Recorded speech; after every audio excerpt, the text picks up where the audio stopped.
Today I'm talking about burnout, but not in the usual take a bubble bath and light a candle kind of a way. My perspective on burnout is a little different, as you will get on this channel. Honestly, you're probably not going to hear this take anywhere else, and some people won't agree with it, and that is okay. But if you're running a business by yourself, especially during the busy season, this is really going to hit home. So keep watching. Hey everybody, it's Kerry. I'm the owner and creator of Couture Home and Body. Welcome. I'm so glad you're here. Let's just get into it. All right, let's talk about the cold, hard truth. And that is that burnout is not avoidable. I said it. There you have it.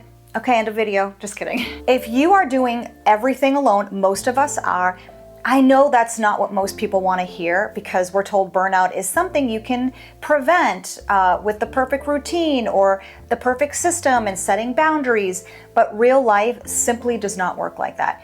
Burnout happens because you are one person running an entire operation. So on top of everything else, you're the marketer, you're the product developer, you're customer service, you're the maker, photographer, fulfillment center, accountant, social media person, content creator, all in one body, your body. And outside the business, you are a parent, you are a friend, you are an employee, you are a partner, you are a caregiver. Whatever other roles you hold, you are juggling all of those hats. So burnout isn't a failure, and it's not a sign that you're unorganized. It's not proof that you're doing your business wrong. It's a sign that you are human and you're carrying a lot. So even if burnout is unavoidable, your recovery is in your control. And that's what I want to talk about today. Let's talk about what you can do when you feel burnout coming on, or God forbid, it's already here. First of all, stop pretending that you're a machine. You're allowed to slow down. You're allowed to have limits to what you can do. And you're allowed to say, you know what, this is all I have today. Machines break under pressure. Humans need breaks as well before we break under pressure. So the second thing to do is to take real breaks, right? Even tiny ones. You don't need a full-on vacation, but you need moments of stillness. So a break can be like 10 minutes of quiet, a nap, a walk, have your coffee outside, turn your phone off for an hour. Your nervous system resets in these small windows of calm. All right, number 3, let something be good enough. Your business doesn't need perfection. Nothing ever is. What it needs is momentum. So good enough beats perfect every single time. It's that MVP. What is the minimal viable product that I need to have to push it out? It doesn't have to be perfect. Nothing ever is. I'll keep saying that.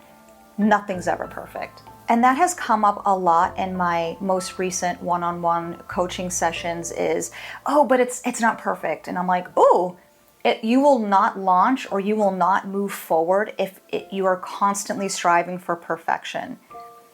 Nobody knows except you. Your customers don't know, other channels, family, like nobody knows what your perfection or what your perfect intention was. All they know is that it already looks great.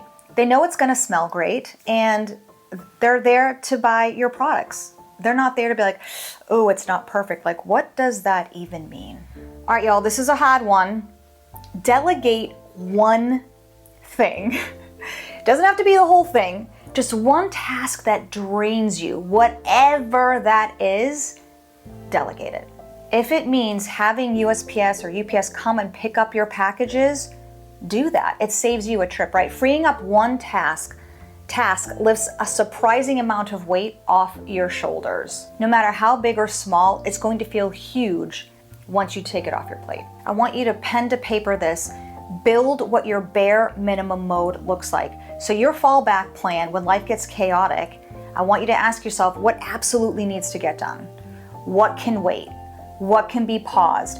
Busy season requires a backup version of you that still keeps the lights on without burning you down or burning you out. So if your intention was to launch 10 new scents and you can't do that, pull in your best sellers from last year. You don't have to launch new scents every year. That is something we put on ourselves that is not needed. And if you can only put one new scent out, put one new scent out. It's really just making sure that you are showing up for your customers, but also showing up for yourself. And a small way that you can do that is your bare minimum self. Let's talk about how to recover when you're already burnt out. And the first and foremost, stop adding new projects, stop adding new products, right? This is not the time to launch something new. Pause what doesn't matter and finish what's directly in front of you and just put it down, just for now. Rest with intention. No doom scrolling, no zoning out, like actual rest. Sleep, go to bed early, silence, nature, little light movement, time away from screens, right? Your brain needs stillness to repair, and it can't do that when you're like, well, I'm in bed, I'm resting, but you're on Instagram in front of that blue screen, being bombarded with music, videos, lights, people you know, people you don't know, people you follow, people you admire, and then it gets your brain thinking like, oh, what can I do? Or then you start getting inspired, and it's just a rabbit hole. Just stop. All right, this one is really important. Reconnect with your why. So burnout fogs your purpose, right? It disconnects you from the reason that you started this whole thing in the first place. So go back to the beginning when things were simpler, right? Why did you start this? What part of your business lights you up? What would it look like if it felt lighter, right? Your why is your anchor when burnout steals your motivation. So when you are ready and you're coming out of your fog, I want you to make a gentle comeback plan. I want you to write down these 3 things. What needs to restart first, priority, what can wait, and what can be removed completely. Burnout is a signal that something in your schedule or workload needs adjusting, and that you're not failing, you just need to readjust. Comment below, share, tell me, tell us, tell this community what part of the season is hitting you the hottest, because I want you to know that you're not alone, and we are here for each other. It's what I love about doing this. I love the sharing, the support, and the love. This little tiny corner of the world, right? This is our space on YouTube, in the groups. We're here for each other. So take care of you, and I'll see you in the next video.